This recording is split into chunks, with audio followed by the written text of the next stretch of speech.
Professor Zhang, welcome to South Africa. I believe you've been here a couple of times, so you are used to the country. Yeah. What attracts you to come and visit our country and give talks? Well, this time it had to do with preparation for G20. Yes. And we discussed with our counterparts here, and why not we come to South Africa and talk to the think tanks here, to some leaders here, and to the media, to the people. So this is our idea. Okay. Yeah. And the topic of your talk on Monday was talking more on good governance, yes, which is an issue that is being debated in South Africa right now. What was your central message? The point is we want to, as far as China is concerned, we think the Western discourse or narrative on good governance, on democracy is faulty. So from Chinese success and Chinese experience, we think we have to redefine what constitutes democracy, what constitutes good governance. So my approach is a kind of paradigm shift for those who are familiar with Western political discourse. Basically, we think it should be democracy should focus more on its substance. In Chinese, we see for anything we talk about, first is the Dao. Dao means overall purpose. Okay. Then Shu. Shu means specifics, procedures. Yes. So democracy in the West today has been defined as a multi-party system, one person, one vote, universal suffrage. These are procedures. We think to what extent they should serve the overall purpose.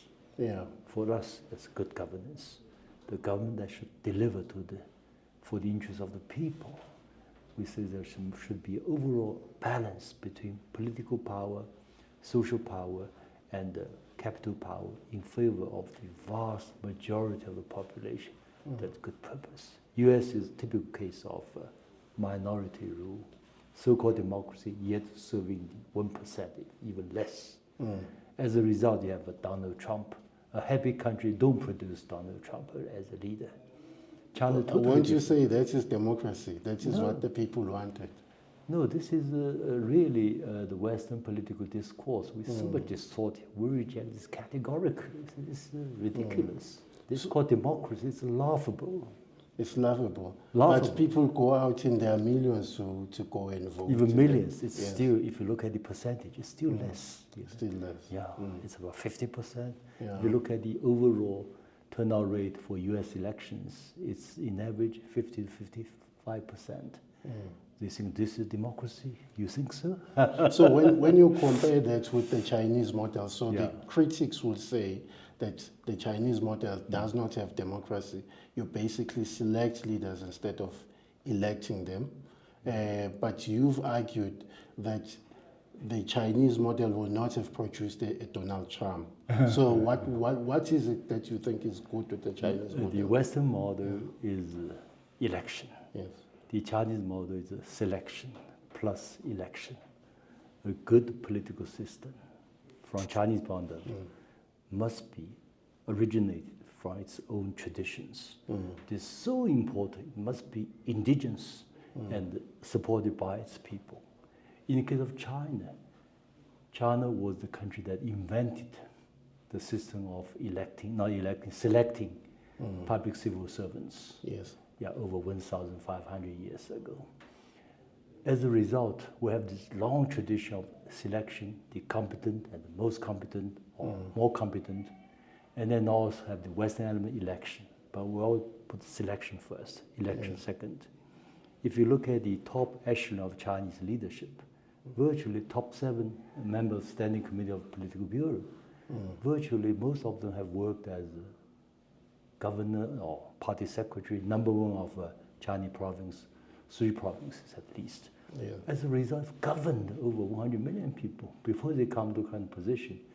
Virtually all of them start from grassroots, like Xi Jinping, from the very small unit of village and township, and then county, and then province, and then top leadership. So by far the Chinese leadership, in terms of quality of leadership. It's way ahead of Western standards. So you don't think there is value in a leader who didn't go through those public office terrain, but they end up, let's say they were in business, like Trump was in business, and because of the experience in business, then he can run government. You don't think that no, is this could be a major problem in the United States if a tycoon, a business leader, became top leader of a country. Did you see the problem of the interests? Yeah. Yes. You see the stock rises, whatever. This is dangerous. It's not.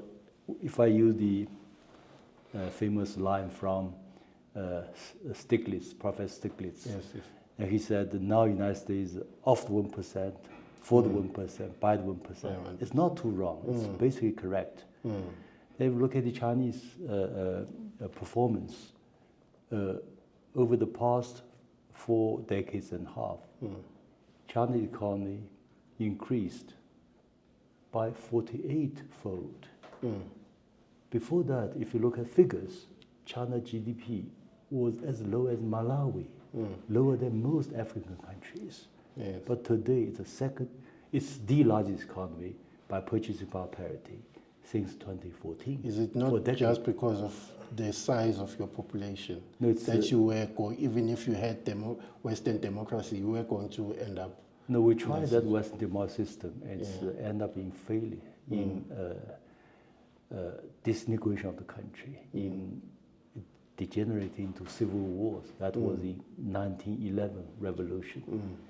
And Dr. Sun Yat-sen, then the president, he said we should copy the American model. It end up in warlords fight each other, and each warlord supported by one European or Western power, and fight each other. So China drew a heavy lesson. We must pioneer our own way. And today, if you look at this, you just compare the leadership, the quality of leadership between China and the United States, and the level, the quality of decision making in the two countries. Even look at the trade war, tariff war imposed by the United States on China. When Donald Trump said, when he was electing for the campaign, and he said, I will levy 60% tariff for Chinese produce. I said to American reporters, tell your president, make it 600%. U.S. economy already more dependent on China's economy than other way around. Your supermarket will be empty, will be half empty at least. As a result, you look at the result of tariff war. Furthermore, the United States also imposed a tech war, ban Huawei and ban chips to China. Do you know what has happened? Within a decade, today, if you look at the latest report by Australian think tank, ASPI, out of the 64 most critical technologies, China leads the United States in 57. That's the end result. So I said we should give a medal to Donald Trump. So, Prof, I want to go back to this question of whether the successes that we see with China are as a result of its system or are as a result of the fact that the sheer size of the population means that China will eventually be the biggest economy in the world. No, it must be it's the result of this has to do with Chinese political system. It has worked effectively. I'll give you an example why China now can compete with United States in high tech, in AI, in all these areas, in national defense capability. And China today, every year produces more scientists, engineers than the Western countries combined. You would take last year as an example. In every day, 7.24 million Chinese scientists, engineers working in R&D. It's 5 times more than the United States. And who trained all these scientists? From day one of the new China, People's Republic of China, we emphasize STEM, science and technology education.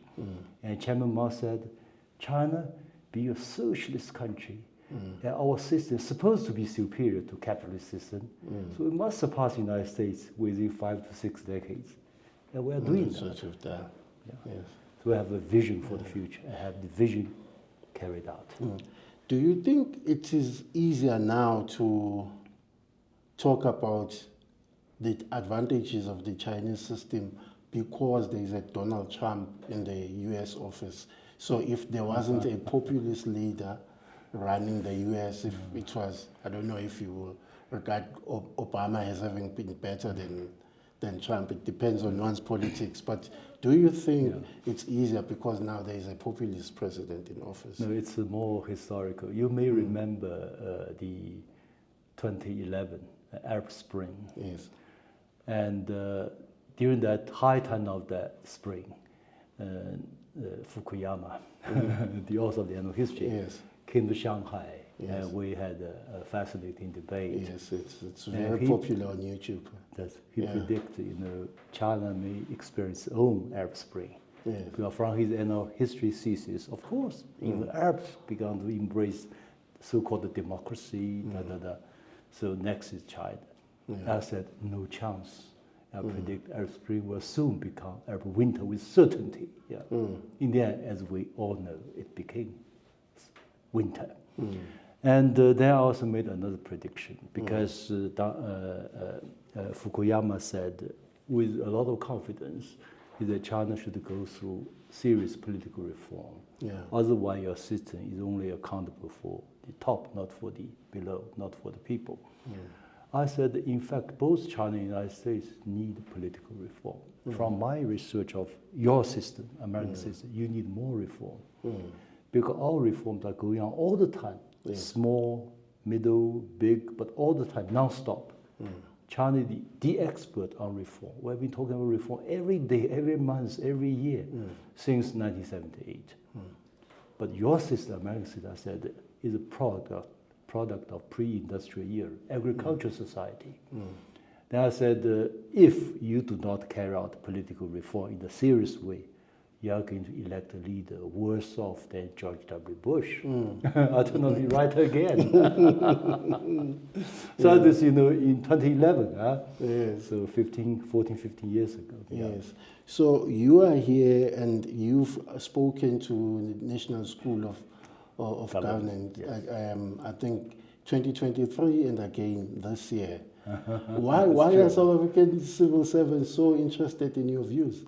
Anyway, they invited me. Yes, they did. I'm just interested in, are they saying the current system that we have in the country is not working and so they have to look? No, indeed, the rise of China and China's success story has attracted a lot of attention and interest.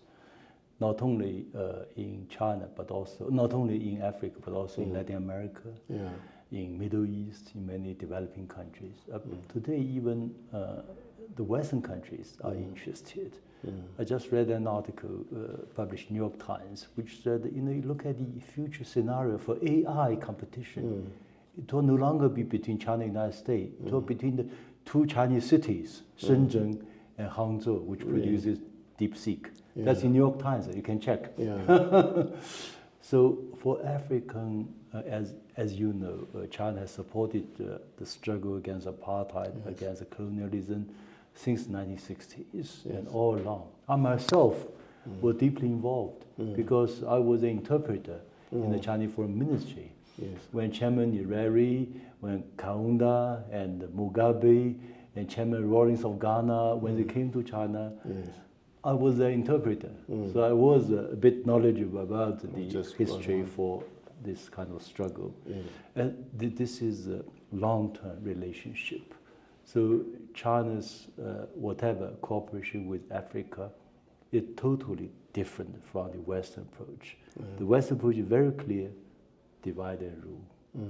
China's approach is unite and prosper. A clear good example is if you look at the airline today. If we want to fly from West Africa to East Africa, you have to go via London or Paris.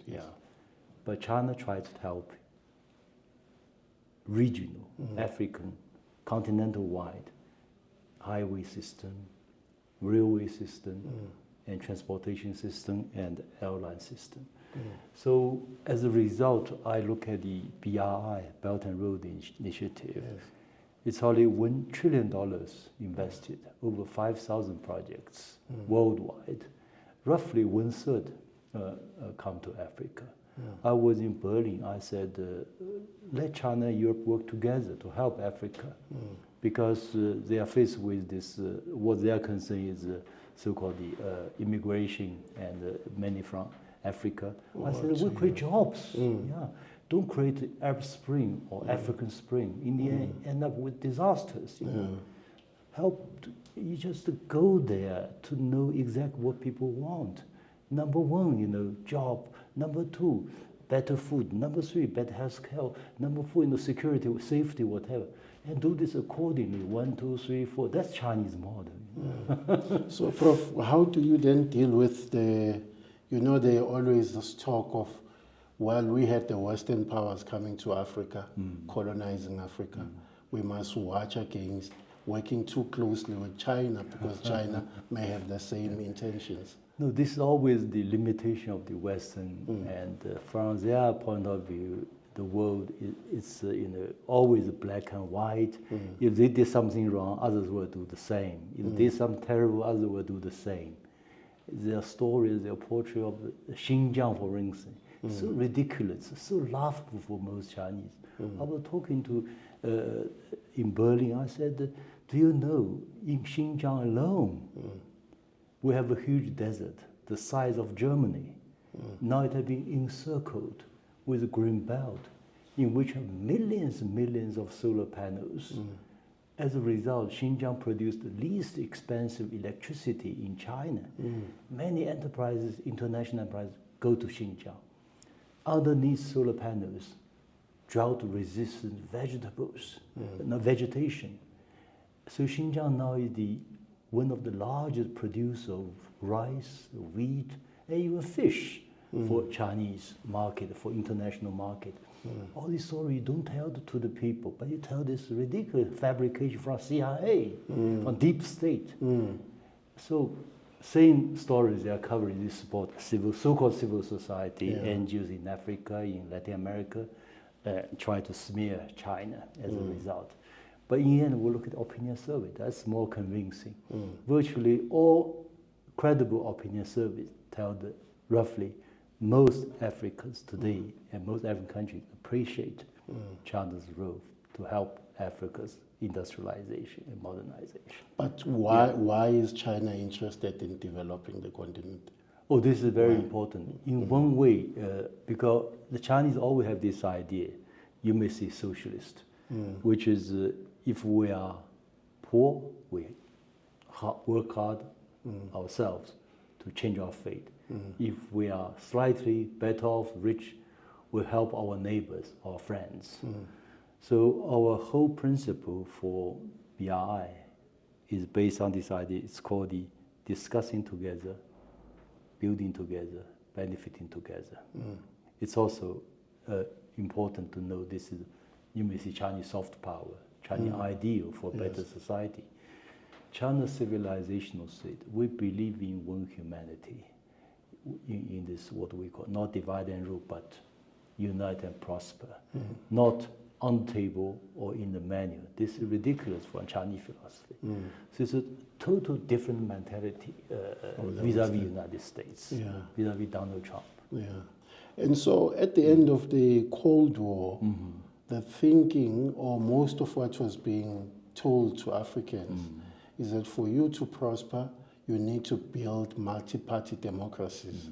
And that is what most of the African countries have been working towards since the early 1990s. And you seem to be coming with a message that says multi-party democracy isn't a solution, or isn't the most important step that you need to take. If I can be frank and to give some advice to my African friends, it will be to really study and practice how to break this election populism cycle. With this kind of cycle, it will be very difficult to achieve modernization. Virtually don't have stability. If you look at Chinese case, now we all know China is the leader in EVs. Yes. This is the result of 4 or 5 year plans, 20 years commitment, non-stop commitment. I was joking with the Europeans because they talk a lot about climate change and peak carbon neutrality, green transition, Green Deal. They are still talking. China has completed. Done, it's in China. Meanwhile, last year, China economy grew by 5%, world's largest economy, PPP, yet its total emission of CO2 dropped by 1.6%. But Chinese government is still very cautious. They did not announce it, make it public. We knew, because Chinese government said, let's be cautious. Perhaps this year, hopefully, can remain this trend, then we can declare. If it goes up, then it cannot. So you need long-term commitment and have them. I tell you this Xinjiang's case, Taklamakan Desert reclamation, it's 46 years, 4 decades and a half commitment, have it done. So Deng Xiaoping famous said, for a country as large as China, we need 100 years stability and commitment to development. But can't you have that stability whilst you're still having multi-party democracy? The point is, for the Western political system, these parties are so-called election-oriented parties, pretty much populist, and pretty much what I call the partisan parties. As a result, with each election, the society becomes more divided. The Chinese principle, unite and prosper. Within one country, it's also unite and prosper within China. You know, China, as I said, civilizational state. China was first unified in 221 BC. And it's amalgamation of hundreds of states into one over its long history. If you have this so-called multi-partyism, you have this partisan inter-parties, the result was civil wars, people fighting with each other, different provinces, different cities fighting with each other. Fortunately, we learned this lesson from 1911, failure of 1911. And then we practice our own system. It's called the holistic interest party. Because in China's long history, over the past 2,000 years, in most cases, China was governed by a kind of one-party system, what called unified ruling entity. And this system was buttressed, sustained by a strict system of meritocracy. Only those who are most competent are selected. Obviously, the system works better than West system, but the West system is fearful of this.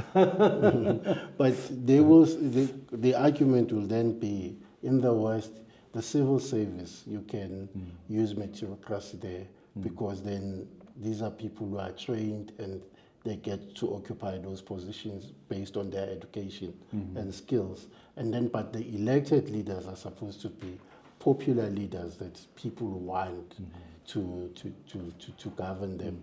And that the problem with your system is that because people don't directly elect, that at some stage they might feel that they need to rise up against the state. So you say that is not... No, this is an assumption you can always have, because obviously, you know, I have been to do field investigation in over 100 countries.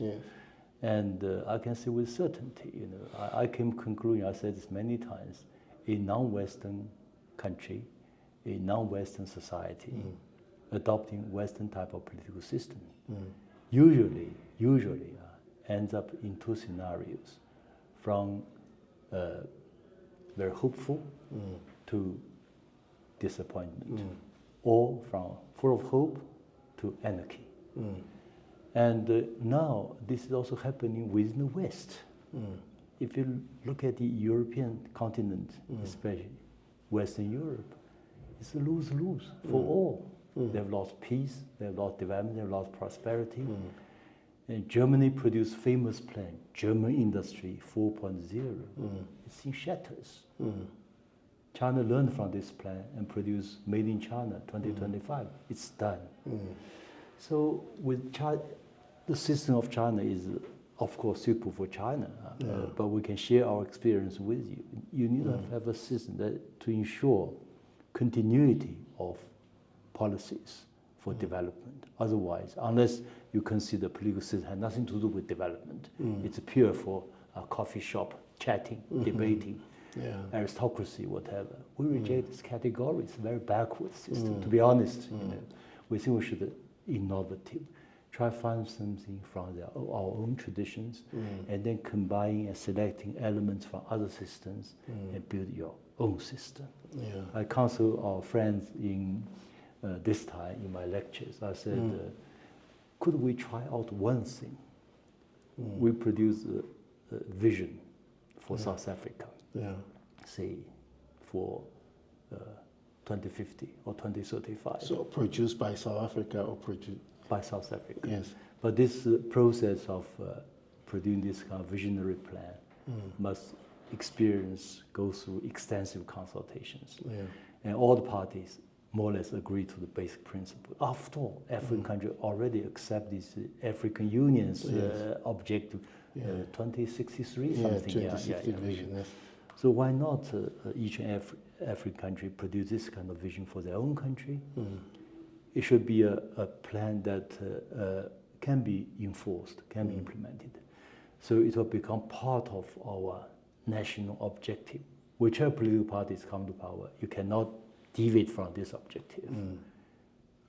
And then it will become, even in your constitution, contain this element in the textbooks, in your schools, universities, and in all the political parties, make sure they will commit to that. Otherwise, how to ensure development? You know, this is that not easier because China has had a system for thousands of years, but new countries, I mean, the oldest African countries are not 70 years old as independent countries. So this idea of having an overarching national view of where you're going becomes very difficult because people are just competing for power.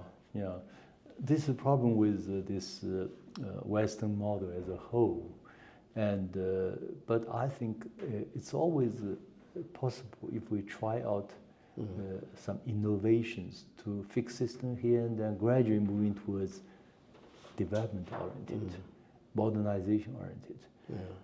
The point is you have to first develop and get people better off, and the country become more prosperous. As in China, we say make the cake bigger, and then we discuss divide. Otherwise, we discuss focus. Democracy, West style is always focused on dividing the cake rather than making the cake bigger.